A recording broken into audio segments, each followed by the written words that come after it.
Indian American community, and he is going to share a few words with us. Thank you.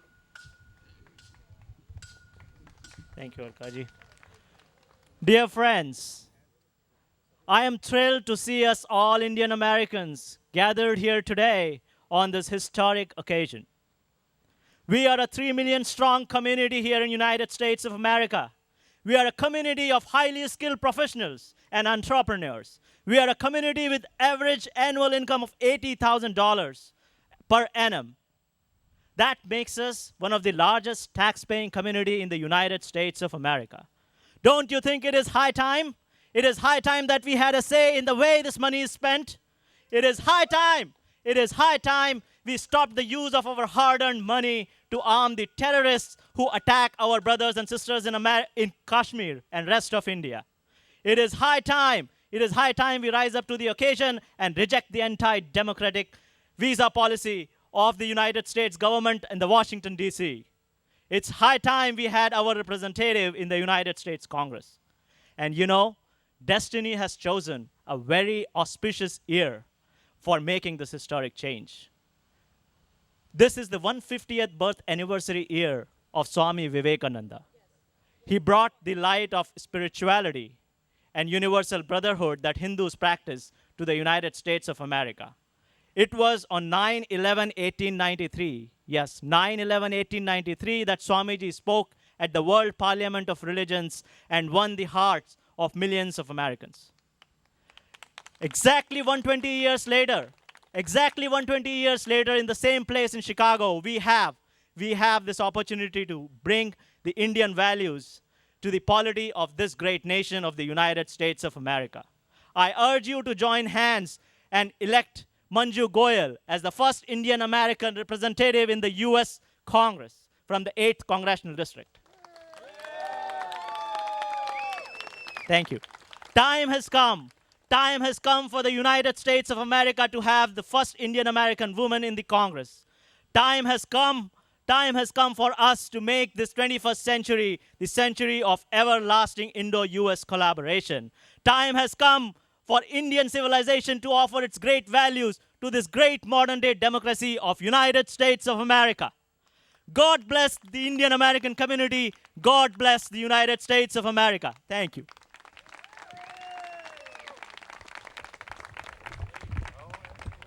Good morning. Thank you, Andrea. Great thoughts. Wow. Time passes so quickly. It was only 90 days ago that after the US congressional and business delegation to visit India at the end of March this year, that included visit with Chief Minister Modi, who is going to be the next Prime Minister of India.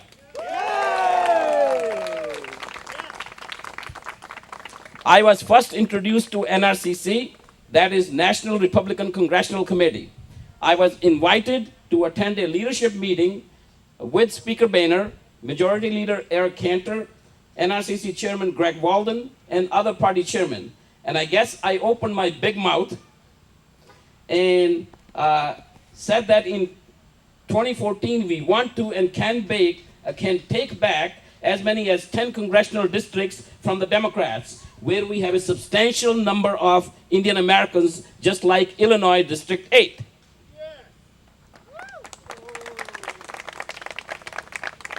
At that time, I did not know Chairman Pete Sessions, but he was also present in the meeting. When we were about to leave, he asked me to sit down with him and right then and there wanted to lay out a plan. Remember that, Chairman? We clicked right from the beginning, and Sessions Kumar Project was born. Chairman Pete Sessions is no ordinary leader. I'll repeat that again. Chairman Pete Sessions is no ordinary leader. As head of NRCC in 2009, right after Obama's big victory, he challenged Nancy Pelosi that we are going to take back the House in 2010. Democrats laughed it off. But we all know what happened in 2010. It was the biggest gain of seats in over 50 years, bigger than even 1994, when Republicans under Newt Gingrich took back the House of Representatives after many decades of control by Democrats. And then in 2012, 12, he maintained the majority in Congress despite the Obama wave. I must mention here that actually our candidate and a number of other candidates, including Manju Goyal, have met Newt Gingrich and have his blessing as well. So let's give Chairman Pete Sessions a big round of applause for what he did for the Democrats, for the country, or for the Republicans in 2010 and 2012. I would also like all of you to know that he knows how to win in a Democrat-held district. He himself is a prime example of that back in 90s. His district was just like Illinois 8, was redrawn to favor his Democrat opponent, but he beat it. He's an excellent coach, and we are seeing it this morning, and as a master planner. He's such a great man and a leader, but still so down to earth. Under his leadership, we have no doubt that we are going to win not only here in Illinois 8, but in New Jersey, New York, Virginia. All Indian American candidates. I'm proud to tell you that he delivered on everything I've asked him for in the last 90 days, including coming down to Elk Grove Village with just 1 week's notice. You should all be honored to know that while it takes normally 90 days notice to schedule any time with him, but for us, he makes time. He makes time for us.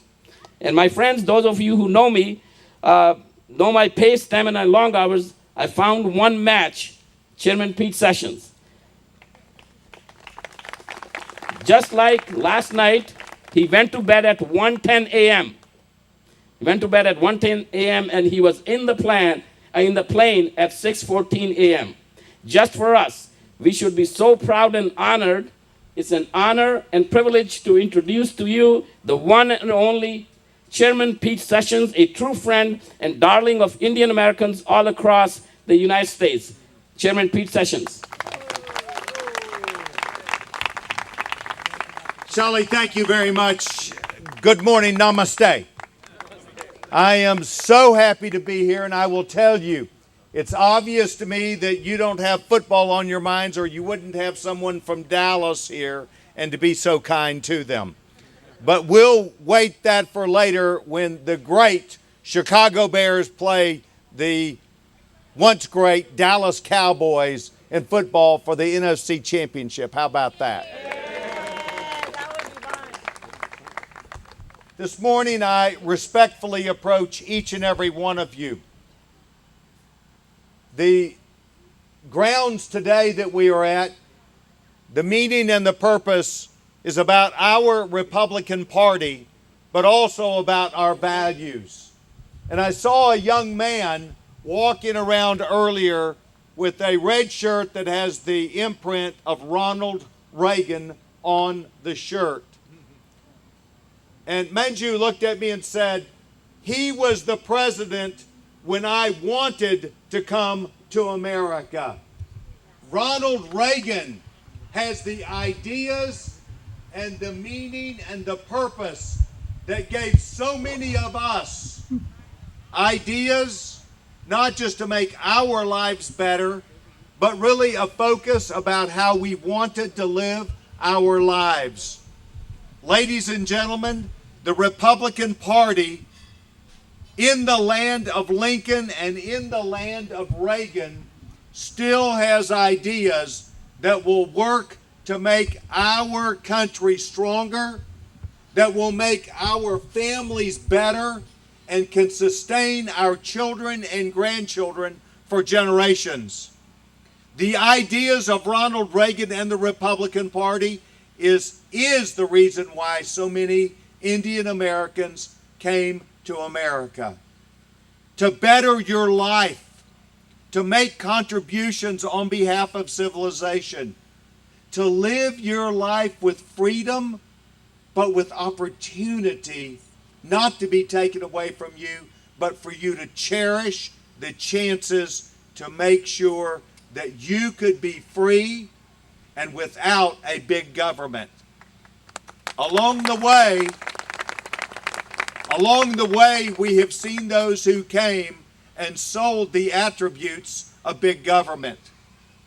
And along that way, you have seen the average American take less home pay of up to $5,000 for every single family. You are seeing a government-run healthcare system that will bankrupt this country and take away the greatest healthcare system we have ever had. The Indian American community represents about 8% of the physicians in this country. They are now personally impacted also. You have seen the attributes and the benefits of the Democratic Party, and they are about big government and about bankruptcy with no sustenance for the future. The values of our Republican Party are becoming apparent to many people. But today, the chairman and I are kicking this off because there's also a member of your community that will put her name in play, just as you have seen other Indian Americans who are elected officials as honorable governors of our United States.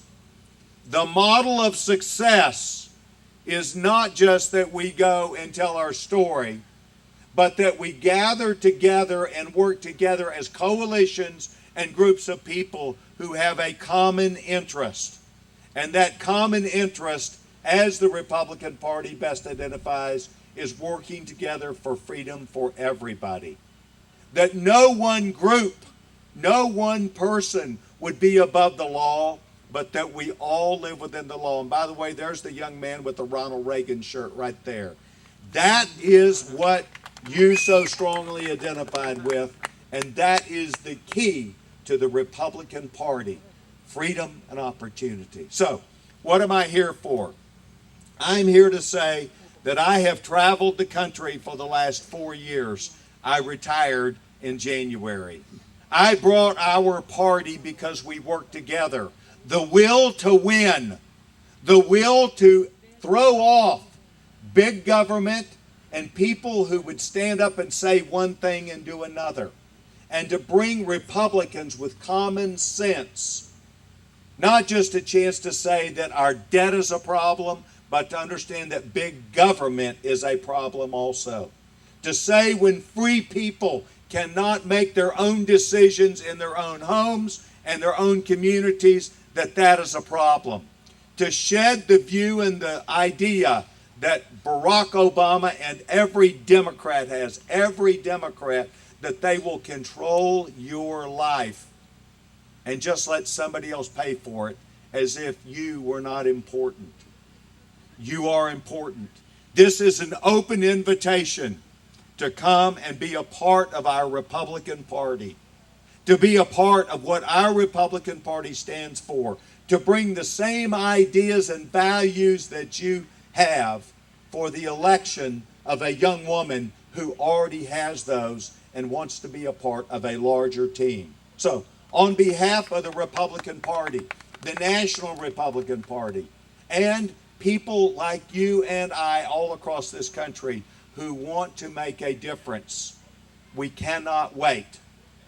1 year from now, we must gather together here in this community, an organization that is prepared with a message and an army that is ready to do it, that says our Republican Party with a great candidate can go and send that person to Washington, and we can keep the majority in Washington and make life better for everybody. Manju, I'm just excited to be here and welcome you. Please, Shali, do I give it back to you at this time? Thank you very much. My partner in all this, the young chairman, as he said, boy, you looked a lot younger when we met. And I said, yes, I am. I am not tired. I am energized. Onward to victory. Shali. Thank you, Chairman. Thank you. Manju, here we go. Our candidate for Congress, presenting to you the next Congresswoman from District 8. Thank you, thank you. Chairman Sessions, Chairman Kumar, and my fellow citizens of the great 8th Congressional District of Illinois. I am Manju Goyal, running for Congress to bring common sense solutions to keep the American dream alive for our sons and daughters. Thank you. I am running for Congress because America is on the wrong track. We are spending $1.60 for every dollar we bring in. We are discouraging rather than encouraging entrepreneurs and job creators with burdensome regulations. The politicians in Washington seem to be more concerned with scoring political points than finding solutions to the problems.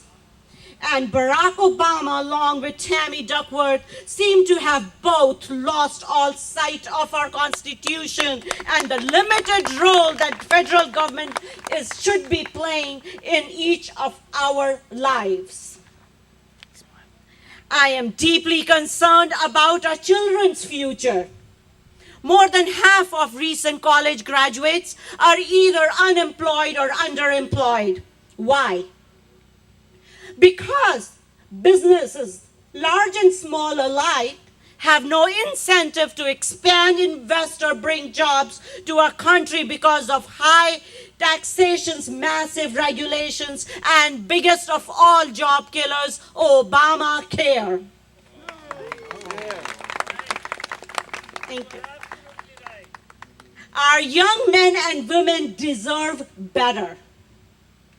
I have worked in healthcare industry for over 5 years as a process improvement specialist. I know a little bit about healthcare and Obamacare. Nobody likes it, neither patients or doctors alike.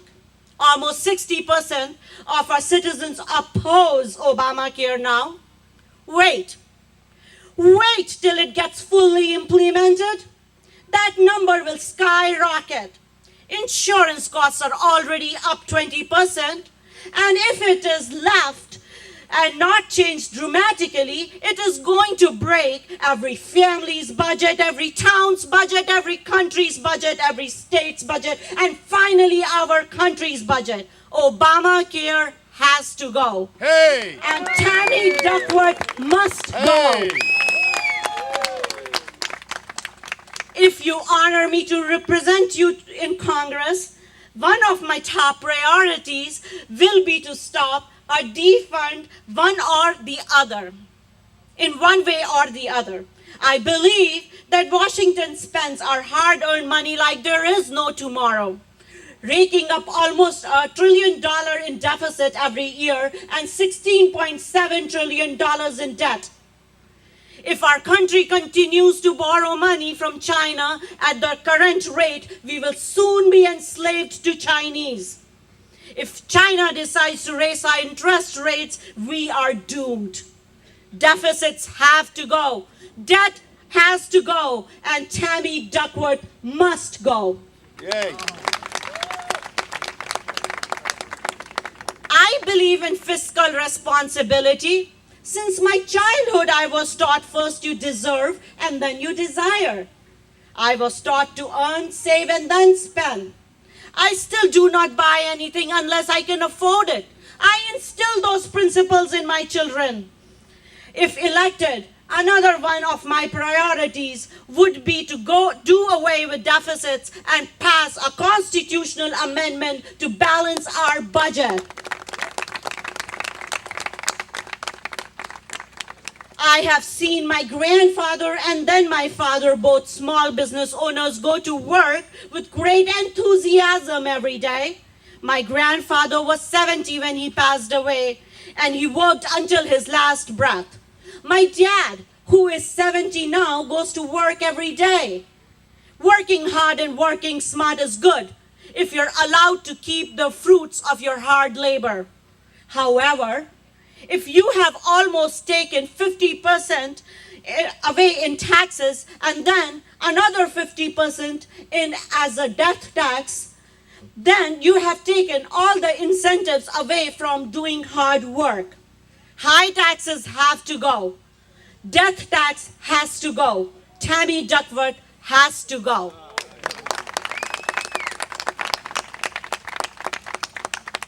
I believe in people keeping their own hard-earned money because they are wisest to spend it. It is easier for me to spend my husband's money. It is much easier for kids to spend their parents' money. And if that money is given to a relative or friend, they will spend it more freely. So the farther the money goes from the person who's earned it, the easier it gets for the holder to spend it. I do believe in smaller government that is closer to its people because they can govern better and spend their money more wisely. Having grown up in India, I also bring a unique perspective to our country's problems. When India gained its independence in 1947, Pandit Nehru became the first Prime Minister of India. He was a great patriot. His economic policies created large government, big unions, and handful of big companies. It was called the license Raj. Every business activity had to be licensed and controlled by the bureaucrats. The result was that we always had shortages of power, shelter, and even train ticket. Due to these policies, India faced a near bankruptcy in the year 1991 with only 2 weeks of hard-earned currency left to spend. As your next Congresswoman, I will fight to ensure that the same failed policies do not ruin our adopted homeland, the United States of America.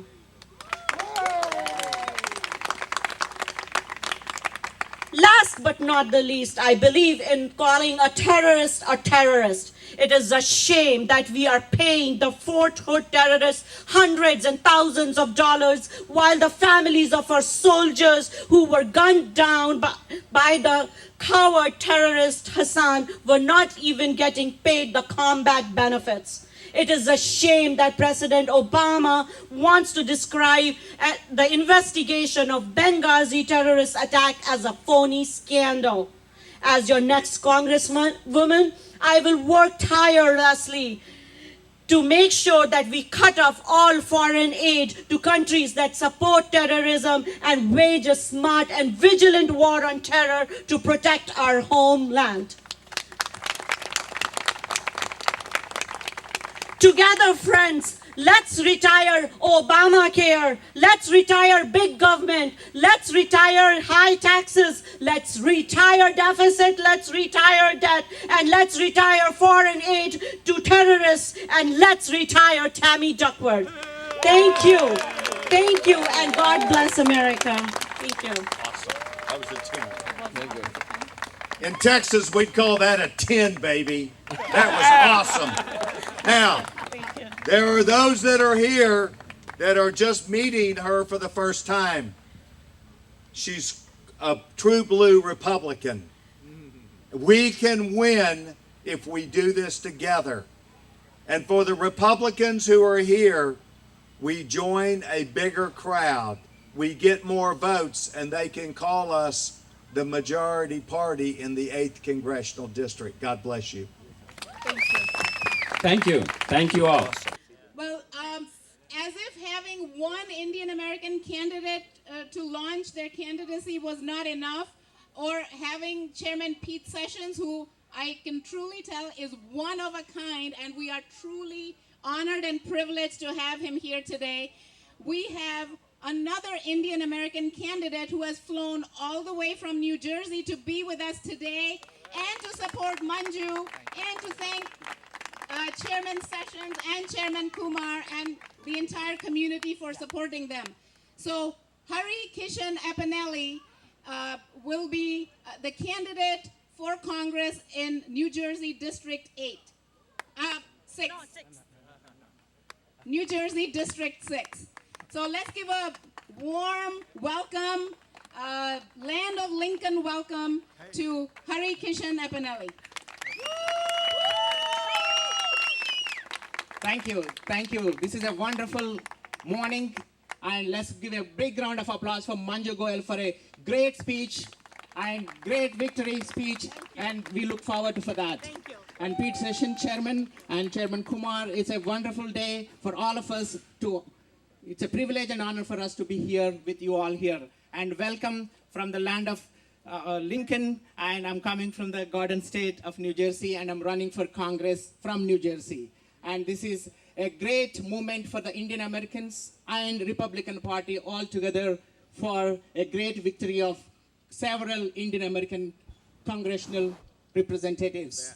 And we need your support, and we collectively can make this happen. We are statistically going to make it happen. So practically, we all have to rise to the occasion and to prove that we can represent ourselves for our interest in the United States Congress that not only protects our interests here in the adopted land, but also in the motherland. So this is a great opportunity for the Indian Americans to participate in the electoral process. And if you are not registered, please go ahead and register your vote. It's a very valuable item that you can hold, and you can make your voice heard through that voting process in Washington to make a difference. And again, I would like to congratulate Manju Goyal for her wonderful speech, and I'm looking forward for her victory speech in the near future. Thank you so much, and enjoy the picnic.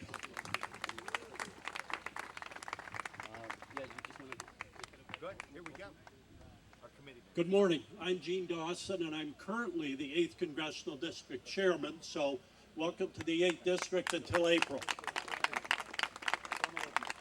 Unfortunately, with the vast wisdom that we have in the Democratic Party, they tried to squeeze us out, but we're not going to stand for the squeeze because we have a definitive candidate to get rid of Tammy Duckworth, and we've got Manju. I want to welcome you this morning to the Republican picnic. Obviously, this is not a one-time thing. This is a continuous thing, and we hope you will be coming back every year because we will be here every year. Manju is a terrific candidate. We have to get behind her. We have to vote for her, and not only in your community and my community, but all communities. We have to get the vote out to get our people in and get this ridiculous stuff that's going on in Washington over and done with. So make sure you talk to your friends, all of your friends, and get them out to vote. And then once we get Manju in and the folks we need to get in, we need to support them as well. So please keep them in mind. And with that, I think, Pete, you want to say something more or not? I do. Okay. Listen, Chairman, let's agree we're going to have a great picnic today. I came up for two reasons: to engage you and help Manju, but the second, only to do well enough to get invited back. It's a standing invitation, Pete. There you go. God bless each and every one of you. Remember, our Republican Party wins because free people make decisions to get involved and will not tolerate what is happening in our country. We need each of you in our Republican Party to support our Republican elected officials and the ideas and principles that we believe in. If I get invited back next year, I'll be here. You'll be here. Thank you. Thank you very much. Thank you. Thanks. Okay, we are really short on time. We got to go because he's got to catch a flight back.